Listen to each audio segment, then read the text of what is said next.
వి gold trusted gold buyers మీరు తాకట్టు పెట్టిన బంగారాన్ని విడిపించి ఈ రోజు ఉన్న మార్కెట్ ధరకు కొనబడను 7771077720.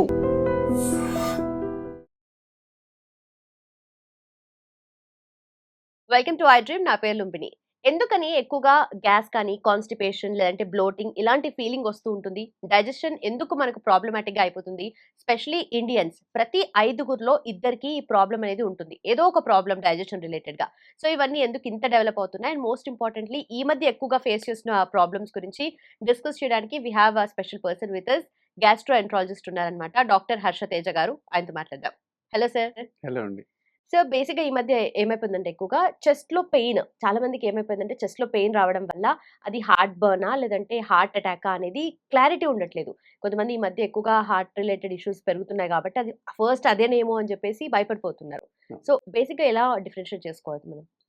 సో, ఎప్పుడైనా సడెన్‌గా రాత్రిపూట ఎవరికైనా చెస్ట్ పెయిన్ వచ్చినప్పుడు, అది హార్ట్ బర్నా, హార్ట్ అటాక్ అని డౌట్ వచ్చినప్పుడు, ఎప్పుడైనా మనం ఫస్ట్ ప్రయారిటీ హార్ట్‌కి ఇవ్వాలండి. ఓకే. ఎందుకంటే ఇట్ ఈస్ ఇమ్మినెంట్ డేంజర్ కాబట్టి వెంటనే హార్ట్ అటాక్ అని అనిపించినప్పుడు వెంటనే దగ్గరున్న హాస్పిటల్‌కెళ్ళి దానికి సరిపడా టెస్ట్ ఈసీజీ గానీ, వేరే బ్లడ్ టెస్ట్ డ్రాప్ అయ్యని చేస్తారు. ఓకే. ఆ 2 చేయించుకోవటం బెటర్ అండి ఒకవేళ అర్ధరాత్రి వచ్చిందంటే.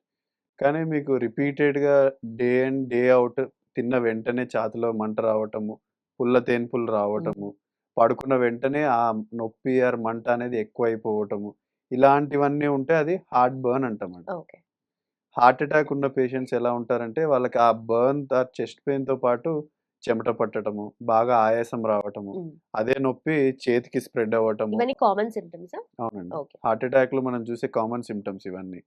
సో, వాళ్ళకి జా లైన్‌కి పెయిన్ రేడియేట్ అవ్వటము, ఇవన్నీ హార్ట్ అటాక్‌లో చూస్తుంటుంటాం. ఓకే.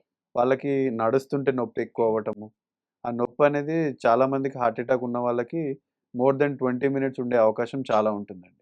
కానీ అదే హార్ట్ బర్న్ అయితే మనం ఏదైనా సిరప్, జెల్స్ ఇలాంటివి తీసుకున్నా, ఏదన్నా యాంటాసిడ్ తీసుకున్నా ఓ 15, 20 మినిట్స్‌లో సబ్సైడ్ అవ్వటము.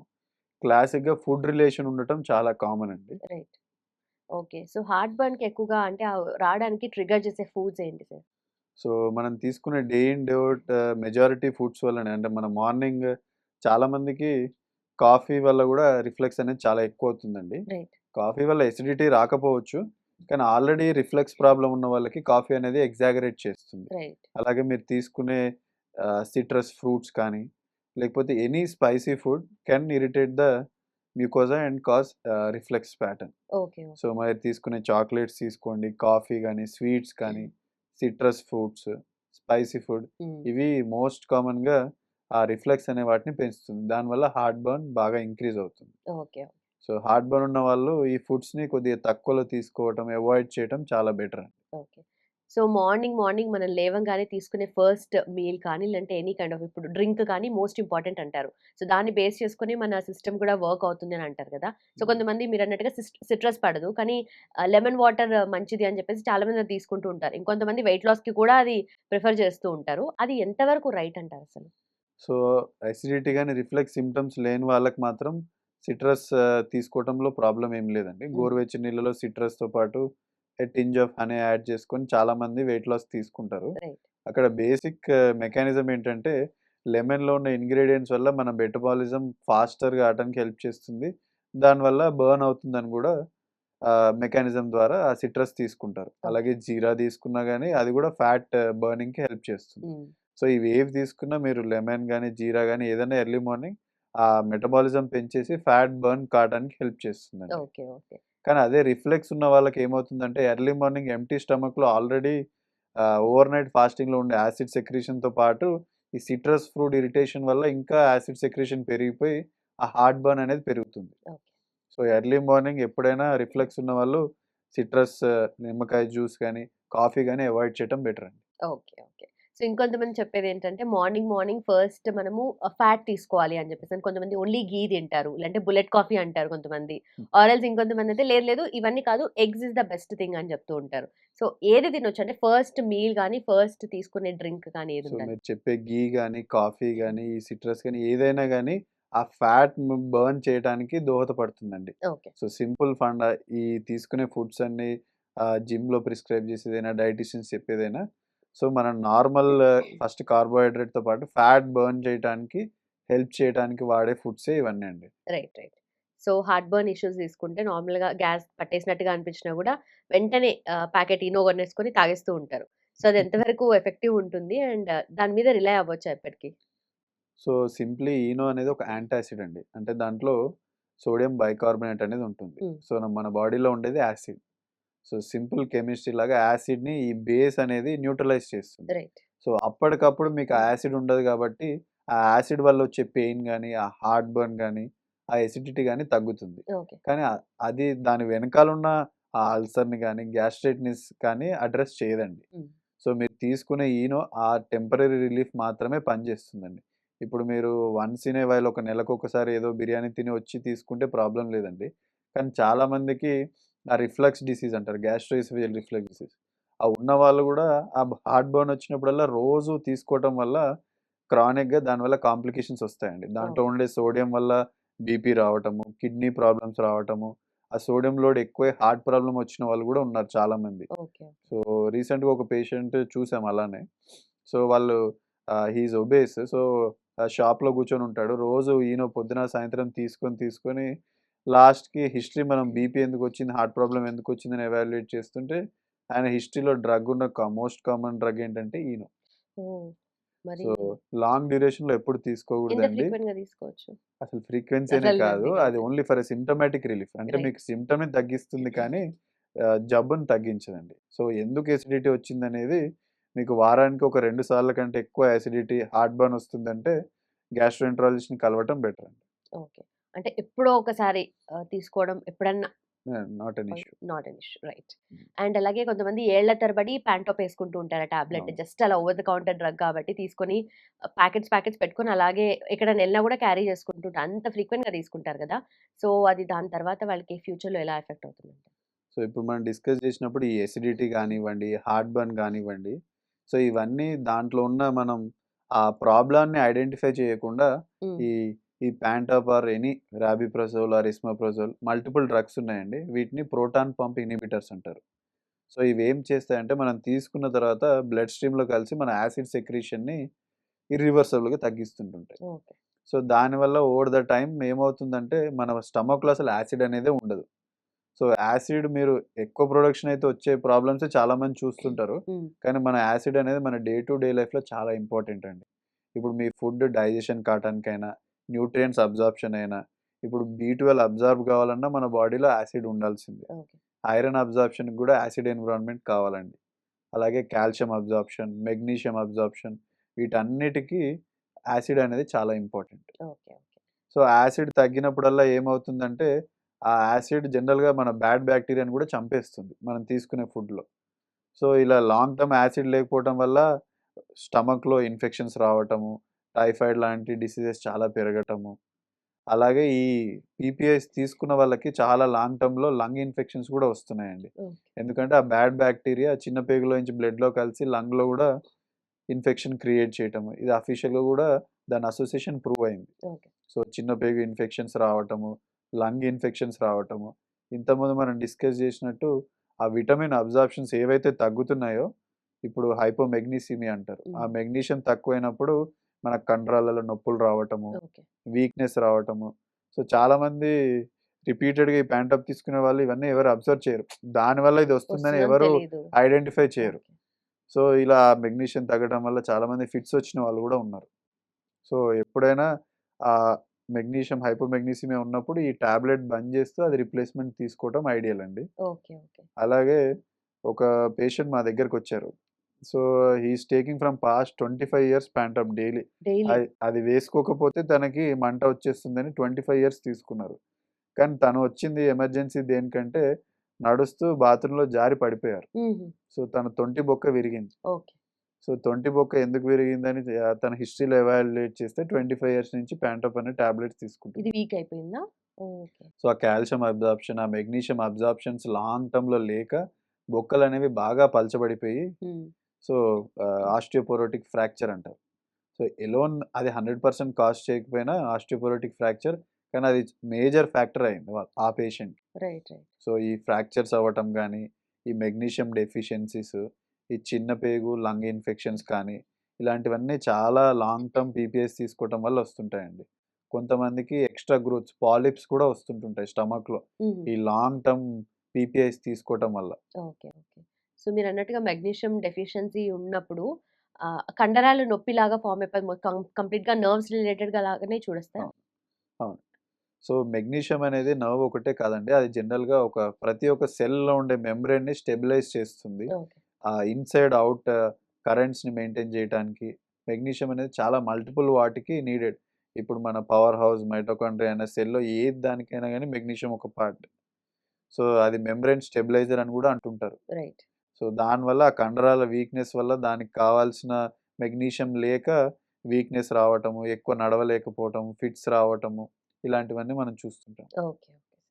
అండ్ ఆల్సో కొంతమందికి మార్నింగ్ నిద్ర లేవగానే ఫస్ట్ ఇట్లా చాలా ఉబ్బరంగా అనిపిస్తుంది.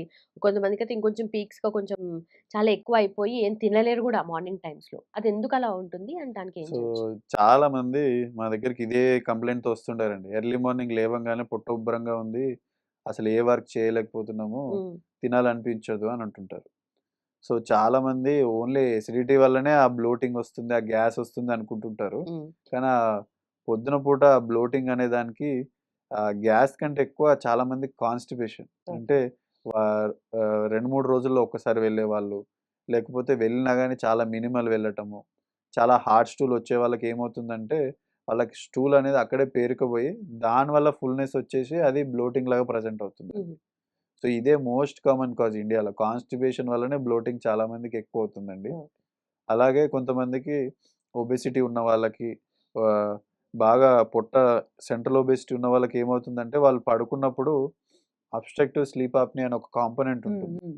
సో, వాళ్ళు నోటితోటి స్నోరింగ్. స్నోరింగ్ వల్ల గాలి ఎక్కువ నోటి ద్వారా పీల్చేస్తుంటుంటారు. ఓకే. ఓకే. సో, పడుకున్నప్పుడు ఆ గాలి అనేది పొట్టలోకెళ్ళిపోయి బాగా పొట్ట ఉబ్బి, అది గూడా పొద్దున్న లేవంగానే బాగా బ్లోటింగ్‌గా వాళ్ళు ప్రెజెంట్ అవుతుంటుంటారు. ఓకే. సో, ఇది ఒబెసిటీ, చాలా సెడెంటరీ లైఫ్ స్టైల్ ఉన్న వాళ్ళకి, సివియర్ స్నోరింగ్ ఉన్న వాళ్ళకి మనం కామన్‌గా ఏరోఫీజియా గూడా చూస్తుంటుంటాం. ఓకే. ఇంకొకటేంటంటే విజరల్ హైపర్ సెన్సిటివిటీ అంటారు. కొంతమందికి కొంచెం గ్యాస్ ప్రొడక్షన్ అయినా, నార్మల్ గ్యాస్ ప్రొడక్షన్ ఉన్నా వాళ్ళ బాడీ ఏమో చాలా ఎక్కువుందని ఫీల్ హుహు. అయిపోతుంటుంటారు. సో, దాన్ని ఇరిటబుల్ బవెల్ సిండ్రోమ్ అని గూడా అంటుంటారు. అందులో ఒక కాంపోనెంటే ఈ బ్లోటింగ్ ఉండుండొచ్చు. ఓకే. ఓకే. అలాగే ఇంకా వేరే కారణాలు గూడా ఉన్నాయండి. కొంతమందికి ఆకుకూరల్లో ఫాడ్‌మ్యాప్ అనే కంటెంట్ ఉంటుంది. హ్మ్. సో, ఈ హై ఫాడ్‌మ్యాప్ ఉన్న ఫుడ్ లైక్ యాపిల్ గాని, చెర్రీస్ తీసుకున్నప్పుడు ఏమవుతుందంటే వాళ్ళ బాడీ అది డైజెస్ట్ చేయలేదు. ఓకే. సో, దానివల్ల ఆ ఫాడ్‌మ్యాప్ అనేది పెద్ద పేగుకి అలాగే డైజెస్ట్ కాకుండా వెళ్ళి, అక్కడున్న బాక్టీరియా దాన్ని డైజెస్ట్ చేసి ఎక్కువ గ్యాస్ ప్రొడక్షన్ చేస్తుంది. ఓకే. సో, అట్లాంటప్పుడు నెక్స్ట్ డే మార్నింగ్ బ్లోటింగ్ అవ్వటము. అంటే ఏంటి సార్ ఫాడ్‌మ్యాప్ అంటే what exactly is so, it? అదో పెద్ద అబ్రివియేషన్ అండి. హ్మ్.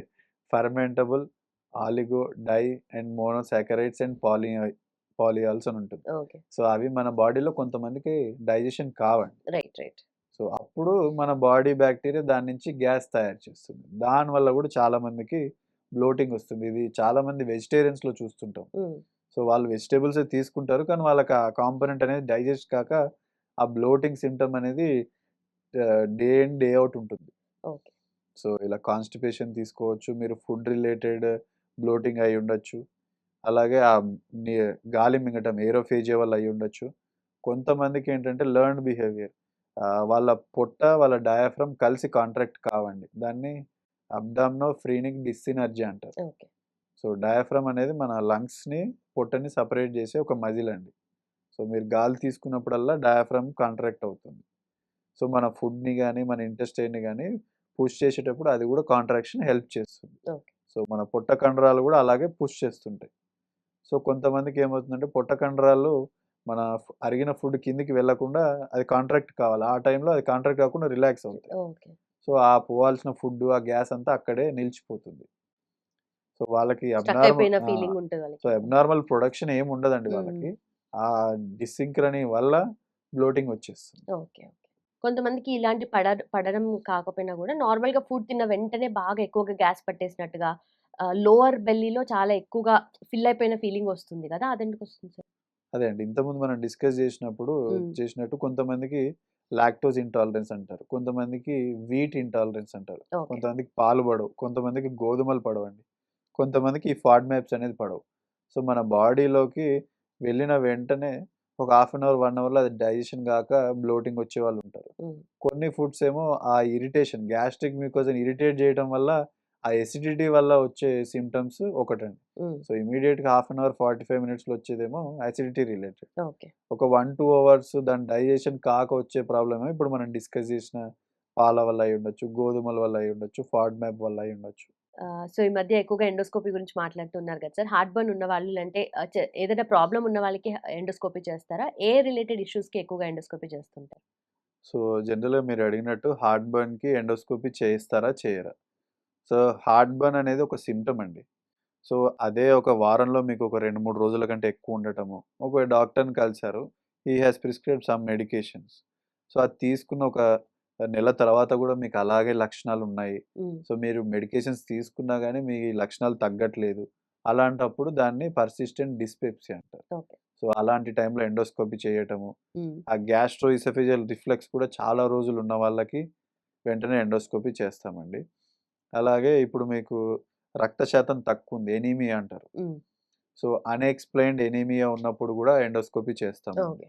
లేకపోతే మీకు సడెన్‌గా బ్లడ్ వామిటింగ్ అయింది, మీరు తింటున్న వెంటనే గొంతులో అడ్డుకుంటున్నట్టు అనిపిస్తుంది, తినేటప్పుడు గొంతులో బాగా నొప్పొస్తుంది, ఇలాంటి వాటికి కూడా ఎండోస్కోపీ చేస్తామండి. So unexplained anaemia, dysphasia, okay. అలాగే ఈ డిస్పెప్సీ అంటారు ఎసిడిటీ ప్రాబ్లమ్స్‌కి, మీ రక్త శాతం తగ్గిన, ఉమ్, లేకపోతే సడన్‌గా మీరు ఒక నెలలోనే 5-6 కేజీలు తగ్గిపోతున్నారు, ఎందుకని తెలియట్లేదు. సో అది అబ్జార్ప్షన్ ప్రాబ్లమా? లేకపోతే ఇంకేమైనా అల్సర్స్ ఉన్నాయా? ఇంకేమైనా కంతులున్నాయా? అని తెలుసుకోవడానికి గూడా ఎండోస్కోపీ ఒకసారి చేస్తామండి. రైట్. లేకపోతే ఫ్యామిలీ హిస్టరీ ఆఫ్ క్యాన్సర్స్ ఎవరికైనా క్యా పేగు క్యాన్సర్స్ ఉన్న వాళ్ళకి గూడా చేస్తామండి. So these are the few common indications for endoscopy. So కొంతమందికి మోషన్‌లో బ్లీడింగ్ వస్తుంది. అది అంటే కొంచెమైనా లిమిటెడ్‌గా అయినా సరే కొంతమందికి ఎక్కువగా గూడా ఉంటది ఆ కండిషన్. సో ఎందుకలా వస్తుంది సార్? సో దాన్ని బ్లీడింగ్ పిఆర్ అంటారండి. అంటే బ్లీడింగ్ పర్ రెక్టమ్.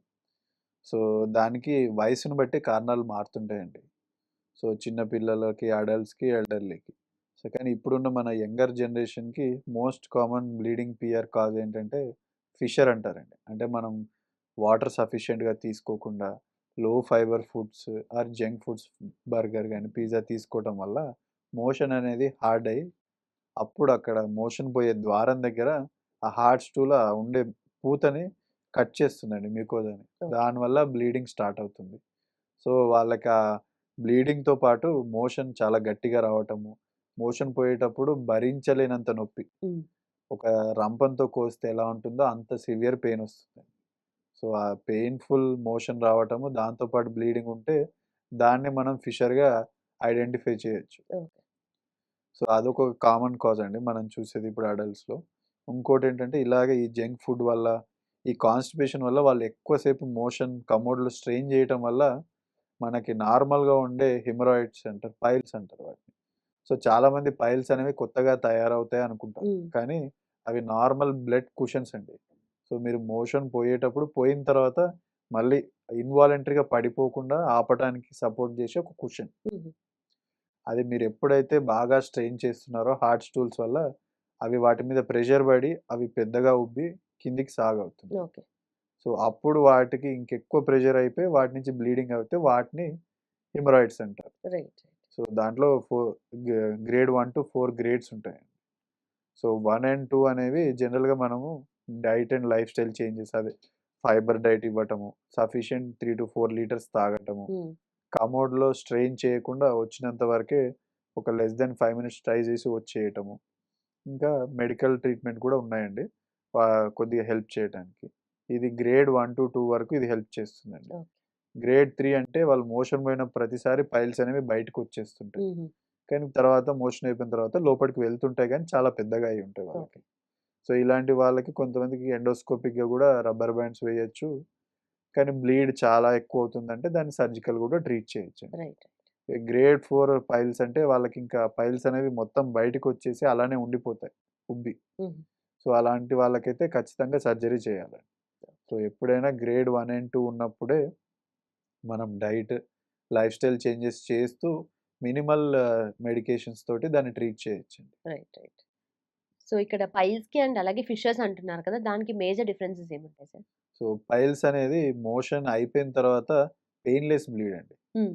సో వాళ్ళకి మోషన్ అయిపోయిన తర్వాత వాళ్ళకి తెలియకుండా కమోడ్లో ఫ్రెష్ బ్లడ్ ఫాస్ట్గా పడిపోతుంటుంది. Okay. Okay. So painless bleeding ఉంది అంటే more in favour of piles అండి. ఫైల్స్. ఓకే. కానీ పెయిన్తో పాటు ఫ్రెష్ బ్లడ్ వస్తుంది, అది మోషన్ పోయినప్పుడే వస్తుంది అంటే అది ఫిషర్ అని మనం అనుకోవచ్చు. హుహు. ఓకే. సో అలాగే కొలనోస్కోపీ చేస్తుంటారు కదా! సో ఏ కండిషన్స్‌కి కొలనోస్కోపీ చేస్తారు సార్? సో జనరల్గా ఇప్పుడు మనం డిస్కస్ చేసినట్టు మోషన్లో బ్లడ్ వచ్చే వాళ్ళకి అది నార్మల్ మెడికేషన్స్తో కంట్రోల్ అవ్వట్లేదు, అది పైల్స్ హిమరాయిడ్ అని కూడా చెప్పలేకపోతున్నాము. సో అలాంటి వాళ్ళకి మనం కొలనోస్కోపీ చేయొచ్చు. Right. So other causes of bleeding PR, so వాళ్ళకి పాలిప్స్ అంటారు, ఎక్స్ట్రా గ్రోత్స్, దాని నుంచి కూడా కొంతమంది బ్లీడ్ అవుతుంటారండి. క్యాన్సర్, కోలాన్ క్యాన్సర్ ఉన్న వాళ్ళు కూడా మోషన్లో బ్లడ్ లాగా ప్రజెంట్ అవుతుంటారు. సో ఎనీ బ్లీడింగ్ పియర్ ఎవరికైనా 45 సంవత్సరాల తర్వాత ఫస్ట్ టైం మోషన్లో బ్లడ్ రావటము, సడన్గా వాళ్ళు బరువు తగ్గిపోయి మోషన్ హార్డ్ అవుతుంది, లేకపోతే సడన్గా ఒక 2 రోజులు మోషన్ నార్మల్ వస్తుంది, తర్వాత ఇంకో నెల రోజులు లూజ్ మోషన్స్ అవుతున్నాయి. సో దాన్ని ఆల్టర్నేటింగ్ బవల్ హ్యాబిట్స్ అంటారండి. ఓకే. సో అలాంటి వాళ్ళకి, కొంతమందికి నెలల తరబడి మోషన్స్ అవుతూనే ఉంటుంటాయి. సో క్రానిక్ డయేరియా అంటారు. సో అట్లీస్ట్ 1.5 మంత్ 2 మంత్స్ దాటినా కూడా మందులతోటి ఆ మోషన్స్ తగ్గట్లేదు అన్న వాళ్ళకి మనం కొలనోస్కోపీ చేస్తాము. సో క్రానిక్ డయేరియా, లేకపోతే సంవత్సరాల తరబడి అసలు వాళ్ళకి మోషన్ పోలేకపోతున్నారు, వారానికి 1-2 సార్లే మోషన్ వెళ్తున్నారు, క్రానిక్ కాన్స్టిపేషన్ ఉండి దాంతోపాటు వెయిట్ లాస్ ఉన్నా, లేకపోతే సడన్గా బ్లడ్ కనపడినా, సో వీళ్ళకి కొలనోస్కోపీ చేస్తుంటాం. లేకపోతే స్క్రీనింగ్ కొలనోస్కోపీ అంటారు. సో జనరల్గా మన కంట్రీలో లేదు, వెస్టర్న్ వరల్డ్లో ఫాలో అవుతుంటారు. సో 45 సంవత్సరాలు దాటిన వాళ్ళందరికీ క్యాన్సర్ స్క్రీనింగ్ అనేది చేస్తుంటారండి. సో ఇవి common indications. Right sir. Done sir. Thank you so much and thanks for your time. Thank you. And for more videos, Please subscribe to iDream. Please subscribe to iDream. Please subscribe iDream. And please subscribe to iDream. For more videos, subscribe to iDream. please like, share, and subscribe to the channel. Congratulations, iDream. Subscribe to iDream. Subscribe to iDream. So subscribe to iDream Media. iDream team అందరికి huge congratulations. Please subscribe iDream Media. Please subscribe to iDream. Subscribe iDream. Please subscribe to iDream. iDream అంటే నా కళల ఛానల్ను subscribe చేసుకున్న నోరు తిరుగుతలేదు, మీరైతే గంట గుర్తు కొట్టండి. For more such videos, please subscribe to iDream. Subscribe to iDream. Please subscribe to iDream. Please subscribe iDream Media. Please do subscribe to iDream. Please subscribe to iDream Media. For best entertainment and information, please subscribe iDream. And don't forget to subscribe to iDream.